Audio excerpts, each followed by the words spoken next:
Welcome back to The Small Nonprofit, the podcast where your passion meets action. Hello, everyone. Good morning, good evening, good night. Welcome back to The Small Nonprofit Podcast. I'm your host, Maria, and today I'm here with Kel. Hi, Kel. Hi, Maria. I'm excited to be here with you. Kel, can you introduce yourself to our audience just in case they don't know you? My name's Kel Haney. I'm a fundraising coach, consultant, trainer, and speaker.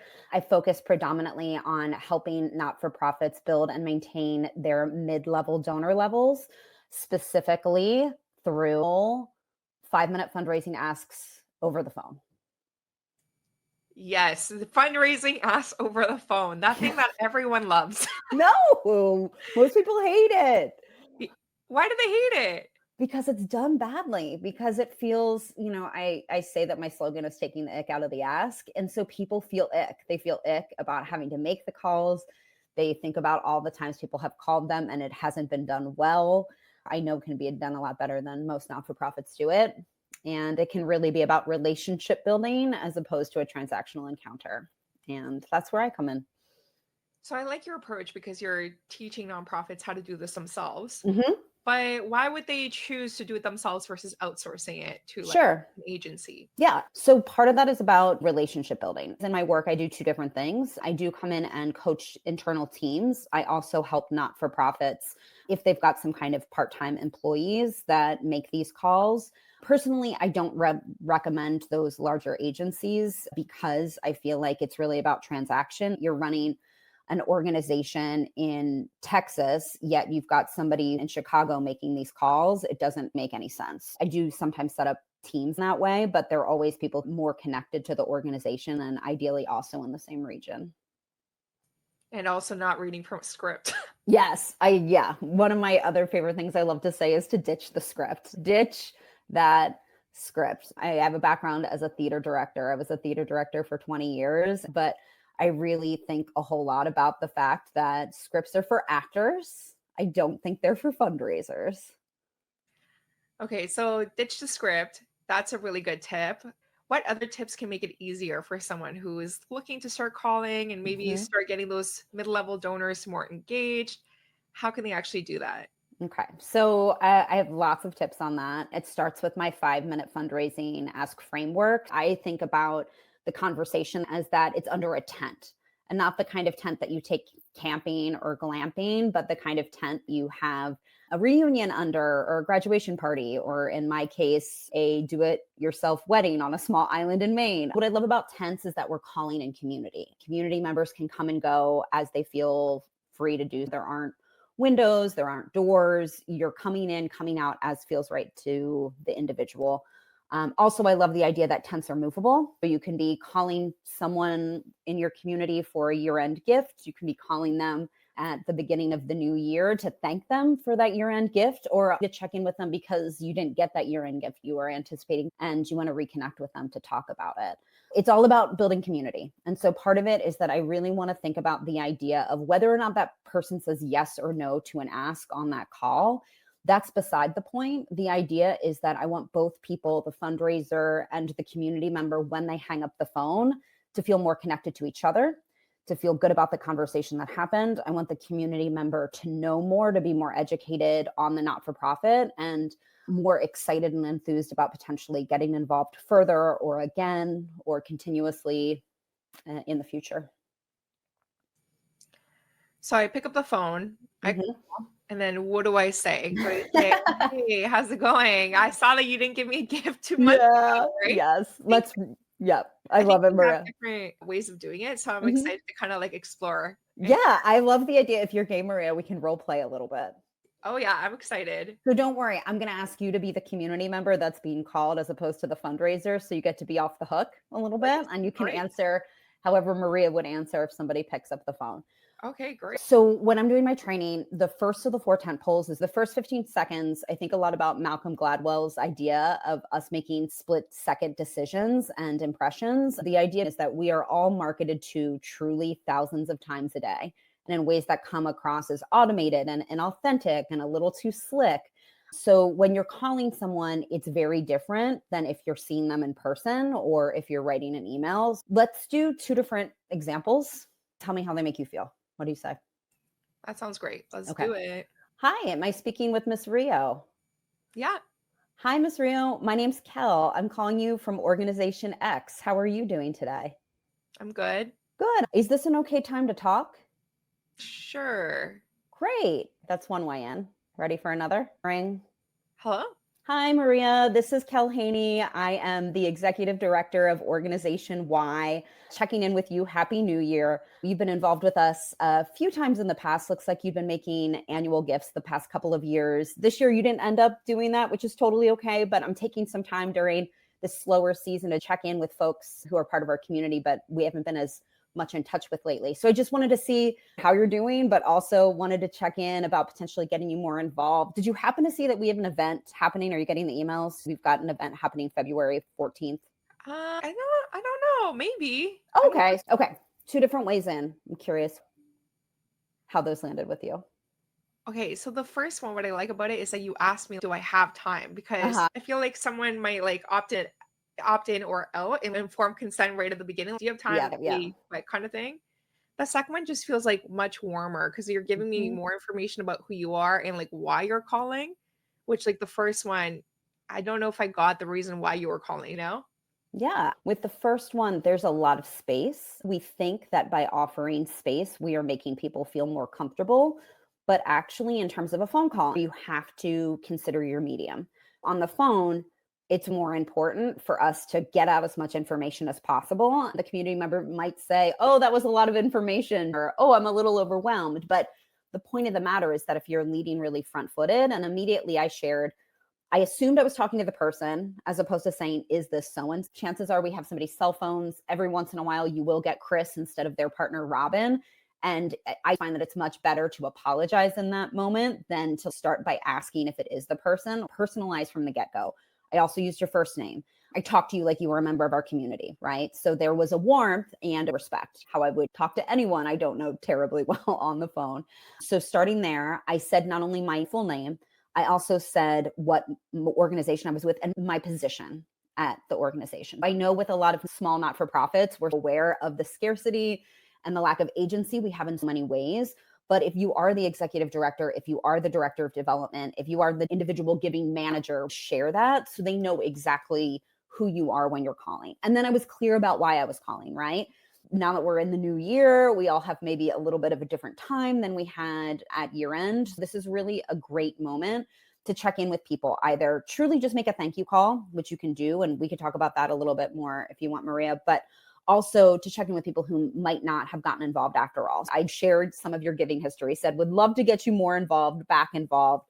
Also want to see how you are. And then if you've got something coming up that they can get involved with, that's a really good way into the conversation. So there's never a bait and switch. I really recommend this if you're making thank you calls, no matter what, making these phone thank you calls. I recommend that you never say, I'm not calling to ask you for money. Because if you're working with me or listening to me, I'm going to say at some point you are going to call and there is going to be an ask component to this cultivation phone call.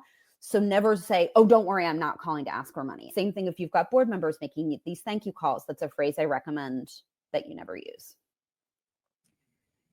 I want to run you through my end of year calls for my last year donors. And then I do thank you calls or videos for the people who have been making a donation. It's basically like, hey, Cal, I'm Maria, the director of development at this organization. Mm-hmm. I noticed that your gift hasn't come in yet. Are you thinking of making a gift this year?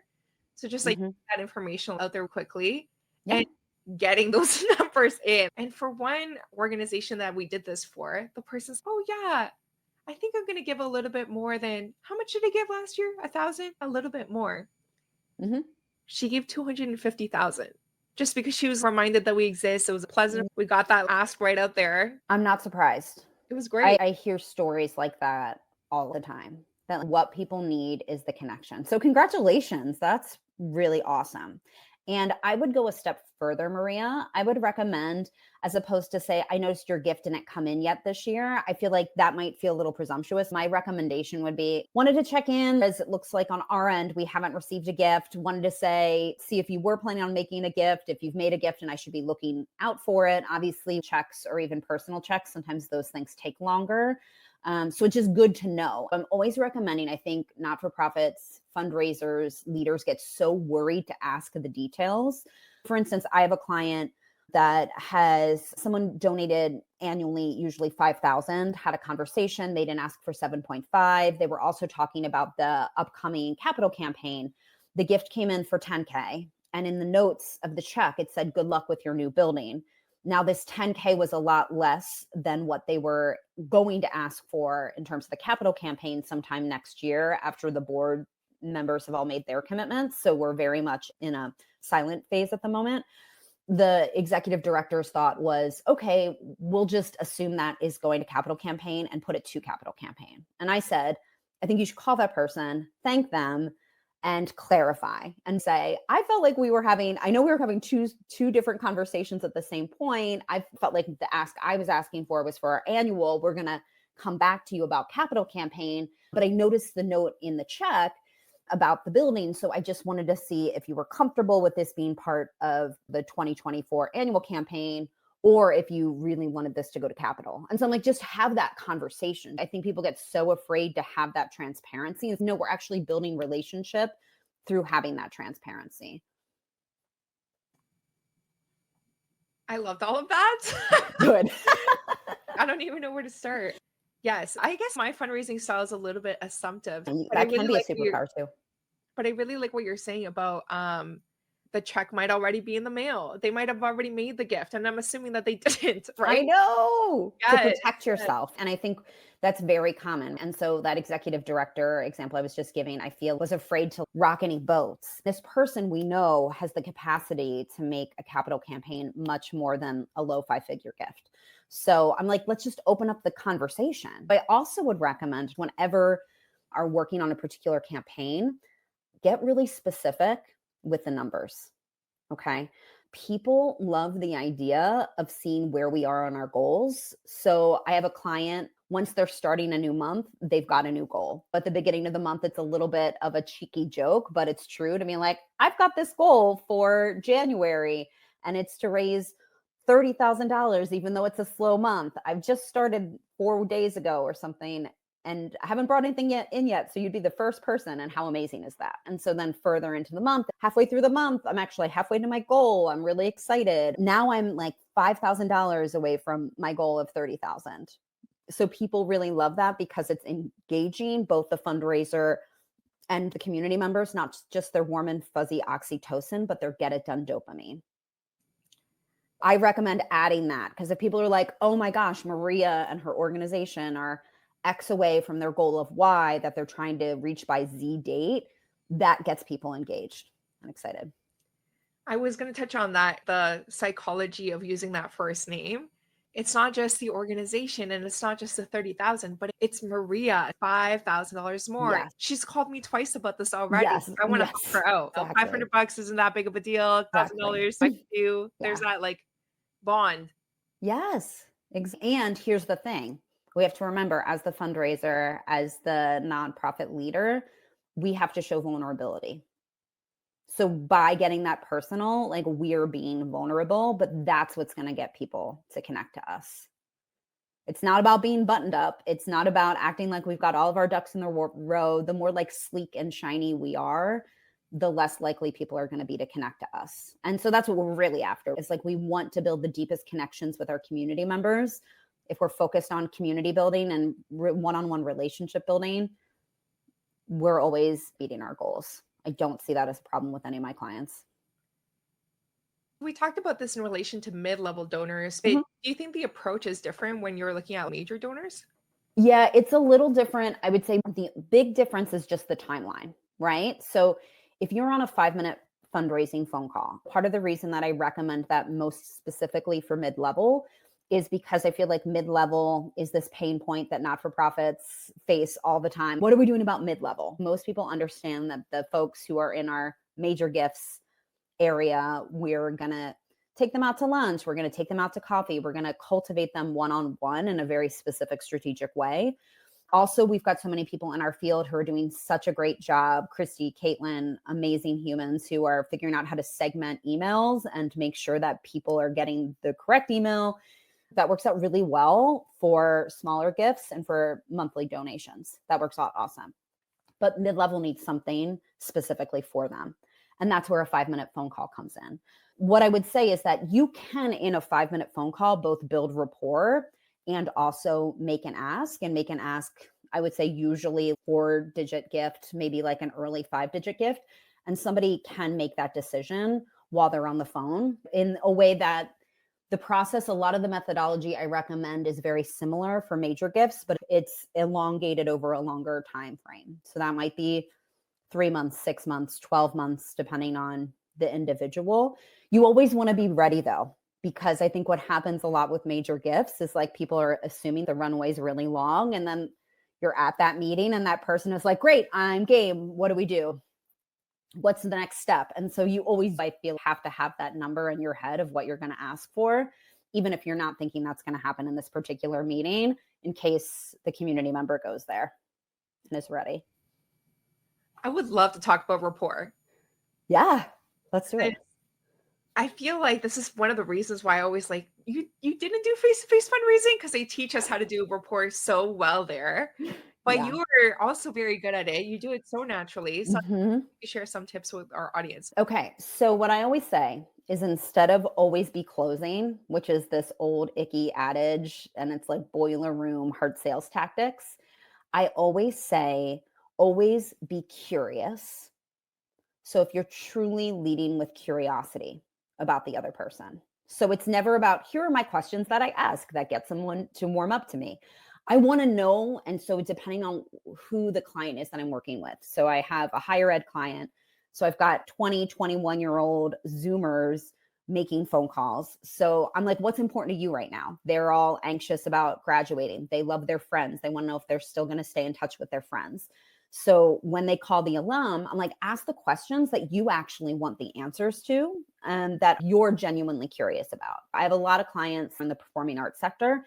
So I try to make sure whomever is making these calls are people who are passionate about the same performing arts. They can say, oh my gosh, what did you think? I see you came in and saw this play with us 2 weeks ago. What did you think? I'm so curious. What did you think? What are the questions? What I say at the end of the tentpole number 1 is ask a curious question. What's a question you're truly curious about? Start with a genuine curiosity. So it's not just, hey, I like your hat. I like your smile. No, go deeper and more vulnerable immediately, because you're thinking a little bit more intentionally. Another ABC I really love is always be candid. I find that 9 times out of 10, when my clients get off a call and they're like, oh, Kel, I didn't know what to do. What I wanted to say was XYZ, and I just couldn't say it. 9 times out of 10, Maria, that thing that they had the impulse to say, they should have just said it. But they're like, oh, is that professional? Is that appropriate? People get so in their heads about it. And it's no, if you're truly like, I'd love to hear a little bit more. And that comes in a lot when there's some kind of issue that's brought up with the community member who's been donating. So if they're like, yeah, I decided I'm not going to donate anymore. Oh, thank you so much for being candid. I'd love to hear, why is that? Is there something that's going on within our org that you're not so excited about? Are you donating other places? We really would hate to lose you, especially because we're trying to raise X by Y date and we have this far to go. That could be as simple as every single time they donate, their partner's name is spelled wrong. And it happens, right? I'm looking, people who are just listening can't see Maria's face, but definitely have an eek look, seen that happen. We all have seen that happen. But when something isn't going right, sometimes that's the best way to build a stronger. If you get somebody and they pick up the phone and they're unhappy, see what you can do to find out why. Because honestly, if someone is showing displeasure, they're more likely to get back involved and more involved with your org than somebody who's apathetic. They're being vulnerable with you in that moment. And sometimes, as we know, it has nothing to do with us. And there's other things going on in their lives. Maybe we learn about that. Maybe we don't. But stay open and stay curious, even when there's difficult moments. Breathe into difficult, awkward moments in conversation and see where they take you from there. Let's talk about voicemails. Mm-hmm. I call someone and they don't pick up. Yeah. Do I hang up and call them back tomorrow at a different time, or do I leave a voicemail? Okay. So I recommend, especially with smaller not-for-profits, that these phone calls are only used very strategically for individuals who are already involved with your organization, or for whatever reason, their friend brought them to the gala. There's a particular reason they may be interested in getting further involved. So it should always be closer tie people that you're calling. Because these are closer tie people, leaving a voicemail is totally appropriate.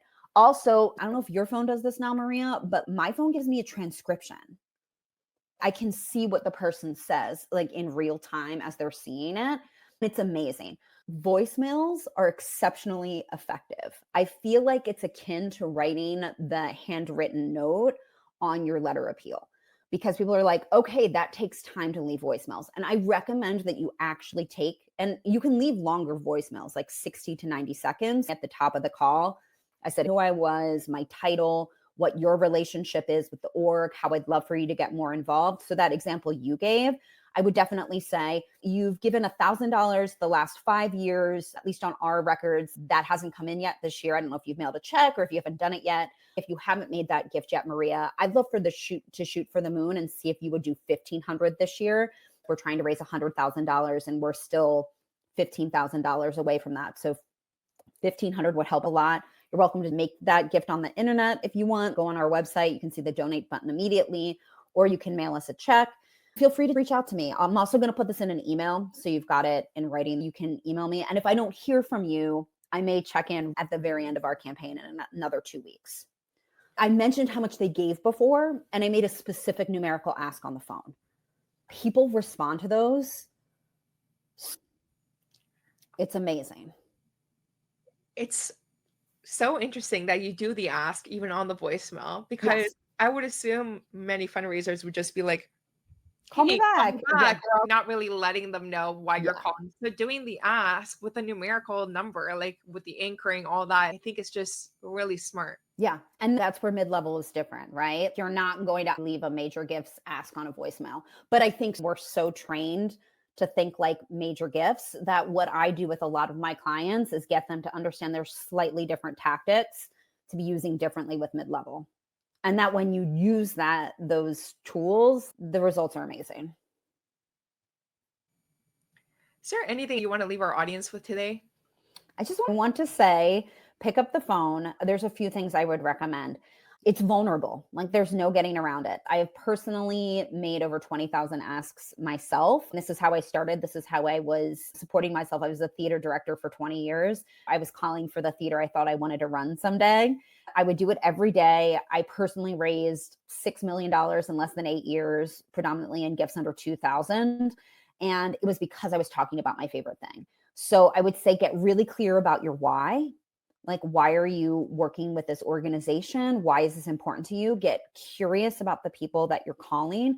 I would say truly you need to time block. If you can put aside 60 minutes a week, that's 12 phone calls. That adds up to something like 540 over 48 weeks. It's pretty wild. You have to put in the time and figure out where you want to be. Some people are like, I want to do this from home. Some other people say, I want to do this in the office. I have one client who likes to be in the office when no one else is there because they like to pace around the office as they're making these calls. So figure out what makes you feel comfortable. And then I would say make the calls. Get clear about your goals. Get comfortable sharing those numbers on the phone. Batch them. Just be like, I'm going to make calls for an hour and then I'm going to spend 30 minutes with a follow-up email after that. And every single time though, Maria, you want to make sure you say when they are going to hear back from our org, that there's always accountability. And also, so they're not surprised when they continue to hear from us. Even if it's a thank you call, we'll check in with you once we're getting closer to our fundraiser in the spring. It's always about letting them know when they're going to hear from you again, whether that is ending a call, whether they said yes, no, or maybe, whether that is over voicemail, like letting them know this is an ongoing conversation.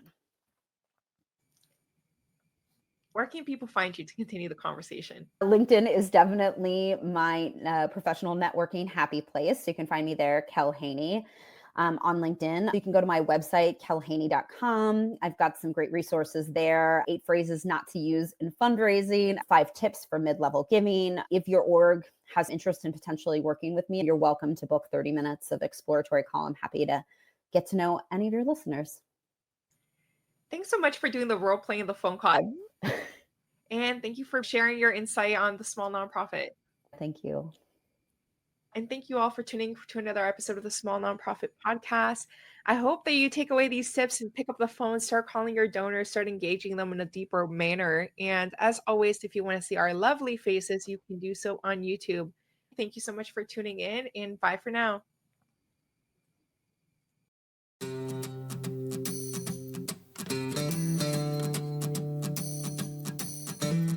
Thank you for listening to another episode of The Small Nonprofit. If you want to continue the conversation, feel free to connect with our guests directly or find me on LinkedIn. Let's keep moving money to mission and prioritizing our well-being. Bye for now.